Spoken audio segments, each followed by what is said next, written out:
चंद्रपुर, जहां आवाजें लौट आती हैं। चंद्रपुर गांव पहाड़ियों और घने जंगलों से घिरा हुआ था। दिन में सब कुछ सामान्य लगता। बच्चे खेलते, किसान खेतों में काम करते और शाम को चौपाल पर बातें होती। लेकिन जैसे ही सूरज डूबता, गांव की रफ्तार धीमी पड़ जाती। लोग जल्दी जल्दी दरवाजे बंद कर लेते, क्योंकि चंद्रपुर के बाहर जंगल के अंदर एक ऐसी जगह थी जहां से रात में आवाजें आती थी। वो था पुराना जंगल रेडियो स्टेशन। कहते हैं करीब 20 साल पहले उस स्टेशन से आखिरी लाइव प्रसारण हुआ था। रेडियो जॉकी की आवाज अचानक कांपने लगी थी। उसने कहा था, अगर कोई ये सुन रहा है तो यहाँ कोई है जो दिख नहीं रहा। फिर अचानक से के बाद स्टेशन बंद कर दिया गया। मगर हर रात ठीक 12 बजे जंगल की तरफ से हल्की रेडियो तरंगे फैलती हैं। अगर कोई पुराना रेडियो चलाए तो शोर के बीच एक फुसफुसाहट सुनाई देती है। चंद्रपुर, क्या तुम सुन रहे हो? गांव के बुजुर्ग कहते हैं वो स्टेशन सिर्फ आवाजें नहीं पकड़ता, वो उन लोगों की परछाइयां भी पकड़ लेता है जो डर के साथ और सबसे डरा होता। हर साल किसी एक घर का रेडियो आधी रात को अपने आप चालू हो जाता है और अगली सुबह उस घर का कोई एक सदस्य गायब होता है। चंद्रपुर में आज भी लोग रेडियो नहीं फेंकते, बस रात को प्लग निकाल देते हैं। लेकिन क्या आवाजें सच में तारों से आती हैं या जंगल खुद बोल रहा है? गंभीर रहस्यमय में कुछ जगहें नक्शों पर होती हैं, लेकिन कुछ जगहें सिर्फ डर की यादों में जिंदा रहती हैं। और कुछ आवाजें जो एक बार सुन ली जाएं तो जिंदगी भर पीछा नहीं छोड़ती। ये कहानी है 5 दोस्तों की जो एक रात सिर्फ सच्चाई ढूंढने निकले थे, लेकिन लौटे नहीं वही इंसान बनकर जो गए थे। अजीब रिकॉर्डिंग रात के करीब 11:30 बजे थे। कमरे में सिर्फ लैपटॉप की नीली रोशनी थी। सुमित हेडफोन लगाए ध्यान से कुछ सुन रहा था। ये आवाज नॉर्मल नहीं है, उसमें तो कुछ। विनय ने कुर्सी खिसकाई। कौन सी आवाज? सुमित ने हेडफोन उसे पकड़ा दिए। विनय का चेहरा कुछ ही सेकंड में बदल गया। ये किसी के रोने की आवाज है, पर बैकग्राउंड में कोई फुसफुसा रहा है। मुझे लगता है कोई अदृश्य शक्ति हमें बुला रही है और सुमित को पुकार रही है। अर्चना बेचैनी से बोली। सुमित, तुम कहाँ गए थे? ये रिकॉर्डिंग तुम्हें कहाँ से और कैसे मिली? मुझे बहुत डर लग रहा है, ये बहुत डरावनी है। जंगल के बीचों बीच पुराने रेडियो टावर के पास, जहाँ पे 20 साल पहले रहस्यमय तरीके से 5 लोग गायब हो गए थे। पुराने रेडियो टावर से जंगल के बीच, वही जगह जहां 20 साल पहले 5 लोग गायब हो गए थे। कमरे में सन्नाटा छा गया। राहुल हंसा, लेकिन हंसी नकली थी। हा हा हा हा हा। मुझे नहीं लगता कि ये रिकॉर्डिंग सच होगी। हमें वहाँ जाके पता करना पड़ेगा। चलो दोस्तों, हम 5 जन जाके उधर पता करते हैं क्या झूठ है क्या सच है। बस इतनी तो बात है। अब तक चुप बैठी अश्विनी बोली। मुझे नहीं लगता अभी हमें वहाँ जाना ठीक रहेगा, क्योंकि चंद्रपुर के बाहर के जंगल में रेडियो टावर के पास बहुत सारी घटनाएं घटी हुई है। इसलिए सुनो दोस्तों और सुमित, हमें इस घर से बाहर नहीं जाना चाहिए। डर अक्सर पहले ही चेतावनी दे देता है, लेकिन इंसान उसे अनदेखा करना सीख चुका है। मुझे लगता है राहुल की बात सही है। हमें वहाँ जाके एक बार देखना चाहिए कि क्या हो रहा है, और ये भी देखना चाहिए कि सुमित को रेडियो क्यों बुला रहा है। विनय की बात सही है। रेडियो मुझे बुला रहा है तो मुझे जाके एक बार देखना ही होगा। रुको दोस्तों, मैं भी साथ चलती हूँ। आगे जो होगा वो देखा जाएगा। रुको दोस्तों, मैं भी आ रही हूँ। हम ये मुसीबत का सामना एक साथ करेंगे और लड़ेंगे और जीत के आएंगे। तो सुनो दोस्तों, हम सब कल रात एक साथ निकलेंगे और सब लोग अपना अपना जरूरी सामान ले लेना। जंगल की शुरुआत अगली रात 5 दोस्त थे। तो चलो दोस्तों, सब लोग आ गए क्या? सब लोग तैयार है रेडियो टावर के पास जाने के लिए? सब सामान साथ में ले लिया? सब देख लो कि सामान लिया है कि नहीं। हाँ सुमित, सब रेडी है और सारा सामान भी ले लिया है। तो चलो निकलते हैं अब जंगल की ओर। और कैमरा लेकर जंगल की ओर निकल पड़े।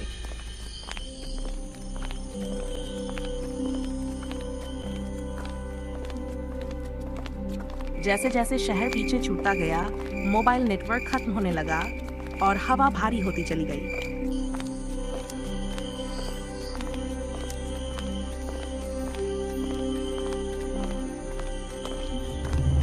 अचानक अश्विनी, लगता है दोस्तों हम बहुत घने जंगल में आ गए। अभी मुझे बहुत डर लग रहा है। मुझे बहुत डर लग रहा है। अभी हमें रास्ता ढूंढना पड़ेगा। तुम रास्ता बताओ, हम तुम्हारे पीछे पीछे चलते हैं। सुमित ने मोबाइल टॉर्च जलाई। अजीब है, अभी तक तो सब ठीक था। इस फोन को क्या हो गया अभी? कोई बात नहीं दोस्तों, फिर भी मैं रास्ता दिखाऊंगा। चलो अभी यहाँ से। तभी चढ़ झाड़ियों में किसी के चलने की आवाज आई। क्या तुमने ये सुना दोस्तों? झाड़ियों के पीछे कोई हमें देख रहा है। तुम्हें महसूस हुआ क्या? कुछ तो यहाँ पे गड़बड़ है। कोई तो हमें देख रहा है। कौन है वहाँ? मुझे भी लगता है कि झाड़ियों के पीछे कोई है। हमें यहाँ से जल्दी निकलना चाहिए। हाँ राहुल, कौन है वहाँ? कोई जवाब नहीं आया। बस एक ठंडी डरावनी हंसी। वो हंसी इंसान, उसमें दर्द था और इंतजार भी।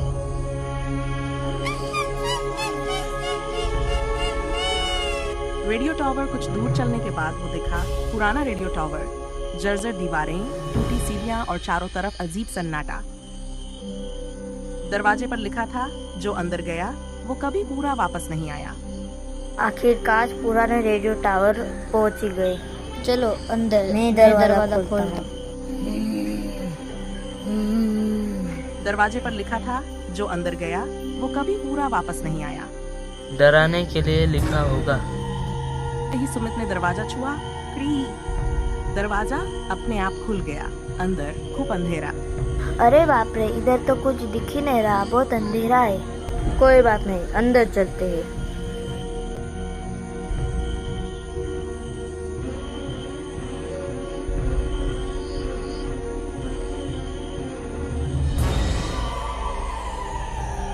टिक टिक टिक।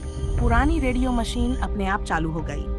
स्पीकर से आवाज आई, तुम आ गए। क्या तुम आ गए? ये किसकी आवाज है? यह कौन है? ये कौन बोल रहा है? हमने शायद अंदर आके बहुत बड़ी गलती कर दी है। सुमित का चेहरा पीला पड़ गया।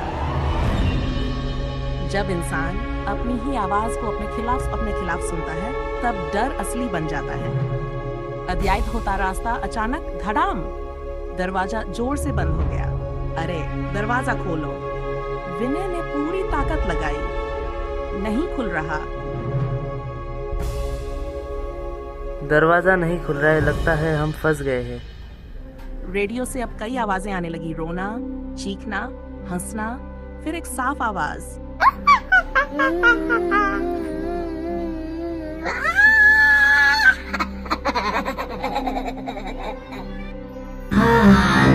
यह तुम्हारा स्वागत है रेडियो स्टेशन में। 20 साल से मैं अकेली थी, आज कोई आया है। अर्चना रो पड़ी। नहीं, ये क्या हुआ? मुझे लगता है कि हम यहाँ पे फंस चुके हैं। अब हम क्या करेंगे? अश्विनी सही कह रही थी, हमें इस वक्त यहाँ पे रिंगे आना चाहिए था। दोस्तों मुझे बहुत डर लग रहा है। ये सब क्या हो रहा है? सुमित की नजर दीवार पर गई। वहाँ तस्वीरें थीं और उनके चेहरे धीरे धीरे बदलते जा रहे थे। ये वही लोग हैं जो 20 साल पहले गायब हुए थे। हम फंस गए हैं। कुछ जगह रास्ता नहीं। साया रेडियो की आवाज और गहरी हो गई। आवाज हम भी ऐसे ही आए थे, हंसते हुए, डर को मजाक समझते हुए। दीवार से एक साया अलग हुआ।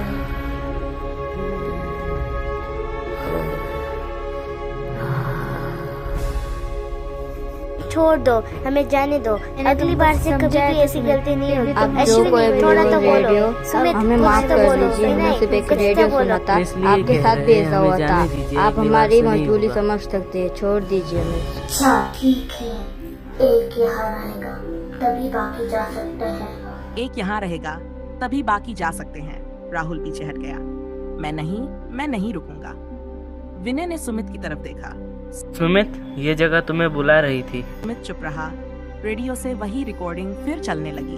कभी कुछ लोग चुने जाते हैं, लेकिन उनको मना करने का हक नहीं होता।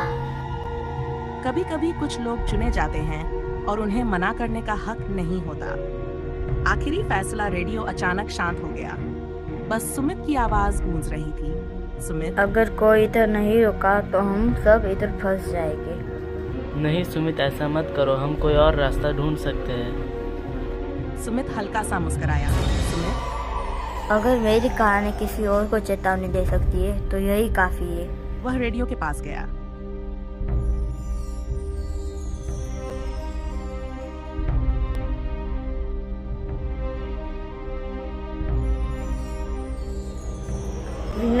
राहुल, अश्विनी और अर्चना। अभी तक मेरा साथ देने के लिए तुम लोगों का शुक्रिया। हम आगे मिले या ना मिले, पर हमारी दोस्ती हमेशा बनी रहेगी। तो अभी तक तुम लोगों ने साथ दिया। अलविदा दोस्तों।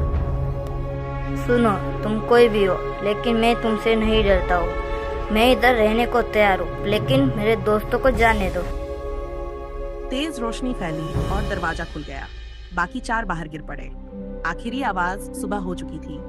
सिर्फ जमीन पर पड़ा एक टूटा हुआ रेडियो से धीमी आवाज आई, अब तुम सुनाने वाले बनोगे। हम सब बाहर आ गए, लेकिन सुमित कहाँ पे है? अब हम क्या करेंगे? सुमित तो अंदर फंस गया। अब उसको कैसे बचाएंगे? क्या करेंगे? कुछ सोचो दोस्तों, मुझे बहुत डर लग रहा है। अश्विनी, तुम चिंता मत करो, हम सुमित को कैसे न कैसे बचा लेंगे। विनय सही कह रहा है। अभी हमें सुमित को बचाने के बारे में सोचना चाहिए। हम सब अंजलि दीदी को क्या कहेंगे कि सुमित कहाँ पे है? तो फिर हम क्या जवाब देंगे उनको? तो सुनो दोस्तों, मुझे लगता है ये दरवाज़ा रात को ही खुलेगा।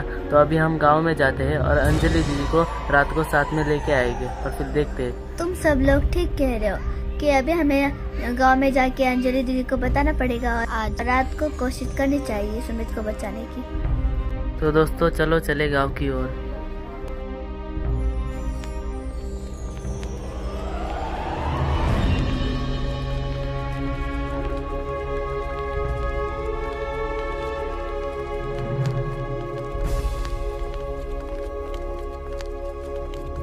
उस रात के बाद उस जंगल के पास एक नई कहानी चलने लगी। आखिरी आवाज। और अगर आप ये कहानी सुन रहे हैं तो शायद रेडियो ने आपको भी चुन लिया है।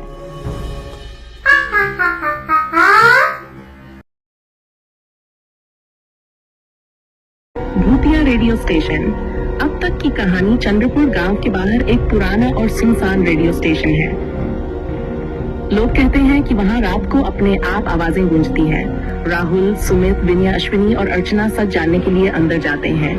अचानक पुराना रेडियो अपने आप चालू हो जाता है और भारी आवाज आती है, तुम लोग यहाँ क्यों आए हो? सुनो, तुम कोई भी हो, लेकिन मैं तुमसे नहीं डरता हूँ। मैं इधर रहने को तैयार हूँ, लेकिन मेरे दोस्तों को जाने दो। डर के बीच सुमित फैसला करता है, तुम लोग बाहर जाओ, मैं इसे रोकता हूँ। चारों दोस्त किसी तरह बाहर निकल जाते हैं, लेकिन दरवाजा बंद हो जाता है। अंदर सुमित अकेला रह जाता है। बाहर खड़े चारों दोस्त घबराकर चंद्रपुर गांव की ओर दौड़ते हैं, मदद लाने के लिए। और अंदर रेडियो की आवाज फिर से गूंजती है। कहानी यहीं रुकती है। आगे क्या जानने के लिए कहानी का अगला भाग जरूर देखिए। चैनल को सब्सक्राइब करें और जुड़े रहिए।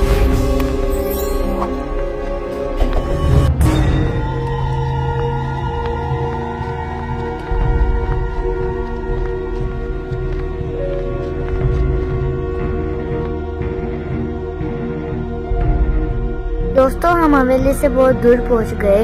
विनय, तुम्हारा कुछ प्लान है क्या कि हम आगे क्या करेंगे? अंजलि दीदी को क्या बोलेंगे? कैसे करेंगे? सब कुछ हैंडल कैसे करेंगे? तो सुनो दोस्तों, मेरे दिमाग में प्लान है। अभी हम गांव में जाते हैं और अंजलि दीदी को बताते हैं। मैं प्लान अंजलि दीदी को समझा दूंगा, फिर वो तुम्हें समझा देगी। दोस्तों, विनय सही कह रहा है। विनय जो प्लान बता रहे हैं वो हमें वैसे ही करना चाहिए। जल्दी चलो, हमें गांव को पहुंचना है। नहीं, तुम्हें ये सब करना है और आगे से सारा हैंडल तुम्हें ही करना है।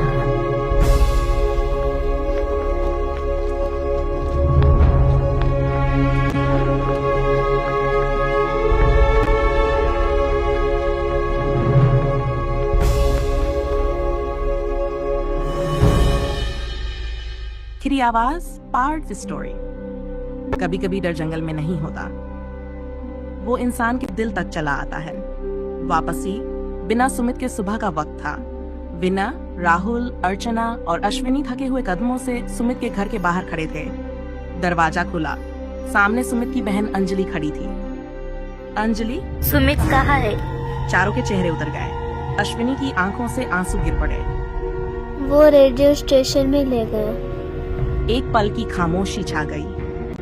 क्या मतलब ले गया? तुम चारों उसे छोड़ के आ गए? हम डर गए थे। तुम डर गए थे क्या? तो दोस्ती किस लिए थी? उस घर में डर नहीं था, फिर शर्म थी। उस घर में उस पल डर नहीं था, शर्म थी।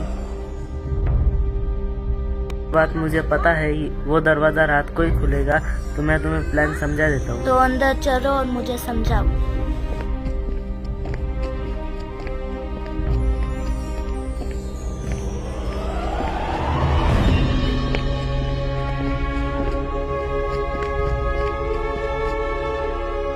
सब आ गए, अब विनय आ गया और बताओ सब। और क्या हुआ, कैसे हुआ और सुमित कैसे गायब हो गया? उस घर में तुम्हें क्या लगता है किस जगह पे आत्मा होगी? तो शायद मुझे लगता है वहाँ पर जो रेडियो, उस मशीन में ही उस भूत की आत्मा होगी, तो हमें उस मशीन को जलाना पड़ेगा। सुमित को बचा के लाने के लिए ये काम हमें करना ही पड़ेगा, तभी हम सुमित को ला सकते हैं। तो तुम्हें क्या लगता है अंजलि दीदी, हमें सुमित को बचाने के लिए क्या करना चाहिए? तो सुनो अर्चना, अश्विनी, राहुल, विनय, मेरी बात गौर से सुनो। हम पांचों आज रात को ही जाएंगे और सुमित को बचाने की पूरी कोशिश करेंगे। अंजलि का फैसला। अंजलि बिना कुछ बोले घर के अंदर गई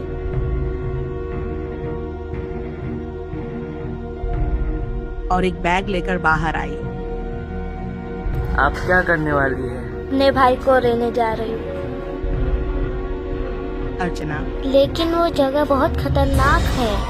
जब बात अपने भाई की हो तब जगह डर की नहीं होती। अश्विनी ने सिर उठाया। हम आपके साथ चलेंगे।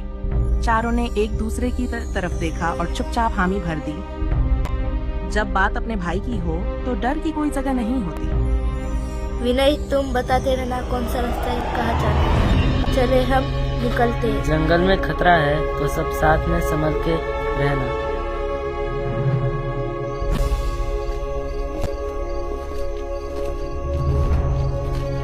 फिर से जंगल रात फिर उतर आई। जंगल पहले से ज्यादा डरावना लग रहा था। चारों ओर फुसफुसाहट। राहुल काम गया। ये आवाजें हमें रोक रही। अंजलि वहीं रुक गई। जिसमें हिम्मत है वो सामने आओ। मेरा भाई जाए, मैं वहीं जाऊंगी। हवा अचानक शांत हो गई। जब डर के सामने बहन की आवाज खड़ी हो जाए तो अंधेरा भी रास्ता दे देता है। टॉवर फिर सामने था।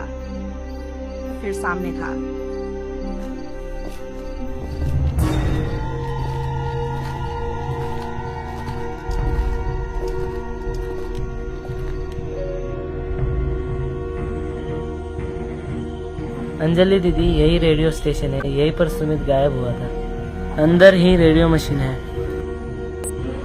विनय, राहुल, अर्चना, अश्विनी अंदर जाएंगे और ढूंढने की पूरी कोशिश करेंगे सुमित को। तुम संभल कर दरवाजे के पास जाना, इस टाइम पर कुछ भी हो सकता है।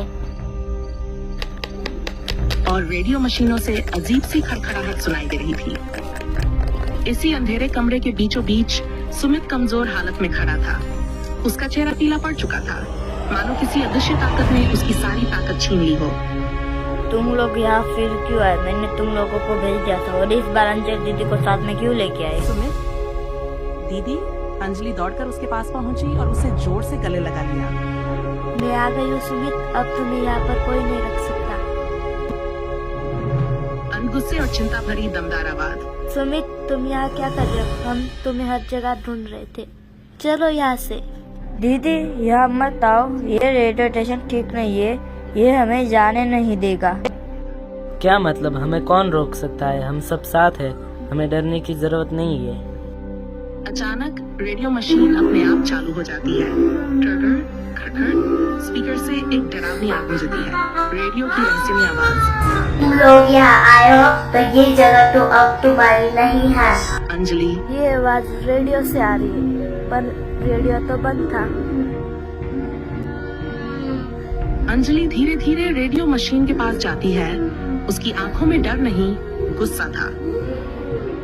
सुनो, तुम जो भी हो, हम हमारे भाई को लेके ही जाएंगे।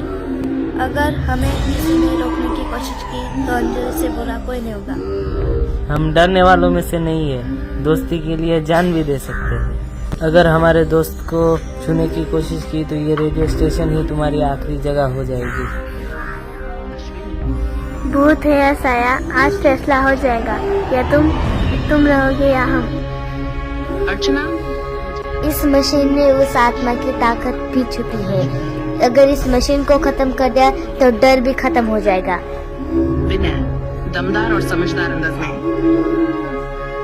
बिल्कुल सही, ये मशीन ही आत्मा का घर है। अगर इसे जला दिया तो इसकी ताकत हमेशा के लिए खत्म हो जाएगी। अंजलि फिर देर किस बात थी? विनय, सुमित, मेरे साथ आओ। रेडियो मशीन जोर जोर से झपकने लगती है। आत्मा की आवाज गूंजती है, नहीं ये मत करना। लेकिन अंजलि पीछे नहीं हटती। अंजलि बहुत बार तूने लोगों को डरा है, पर आज तेरा डर का अंत होगा। विनय एक कपड़ा मशीन पर डालता है। सुमित कांपते हाथों से माचिस जलाता है और अंजलि आग लगा देती है। मशीन जलने लगती है। भयानक चीख गूंजती है। वह भूतिया रेडियो मशीन जलकर राख हो गई और उसी के साथ उस डरावनी आत्मा की ताकत भी खत्म हो गई। रेडियो स्टेशन में फैला अंधेरा धीरे धीरे खत्म होने लगा और अंजलि, सुमित, विनय, राहुल, अर्चना और अश्विनी एक दूसरे को देखकर मुस्कुराने लगे, क्योंकि आज उन्होंने सिर्फ अपने दोस्त को नहीं बचाया था, बल्कि चंद्रपुर घाटी को एक खतरनाक आत्मा से आजाद कर दिया था। नई सुबह की धूप जंगल में फैल चुकी थी। कोई टावर था, कोई रेडियो। सुमित जिंदा था। दीदी, अगर आप ना आती। चुप, भाई को बचाना कोई बहादुरी नहीं, बहन का फर्ज था। सबकी आंखों में सुकून था। थैंक यू अंजलि दीदी और विनय, राहुल, अर्चना और आशुनी, दुनिया के सबसे अच्छे दोस्त और बेस्ट दोस्त सब सिर्फ मेरे पास। Thank you. हम सब मिल गए, यही अच्छी बात है। चलो अब घर जाते हैं।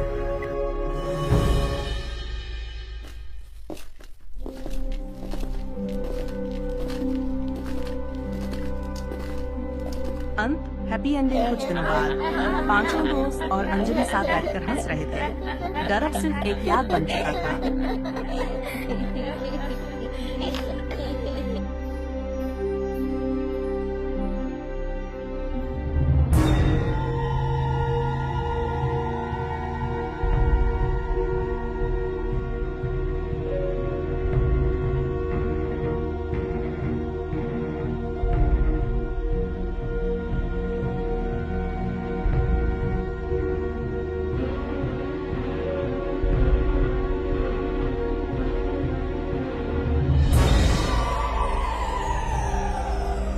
ये रेडियो बीच रास्ते पे कैसा पड़ा है, और मैं घर पे जाके जल्दी घर पे जाके मेरे दोस्तों को बताता हूँ और मैं सुनता हूँ जल्दी क्या है, क्यों है।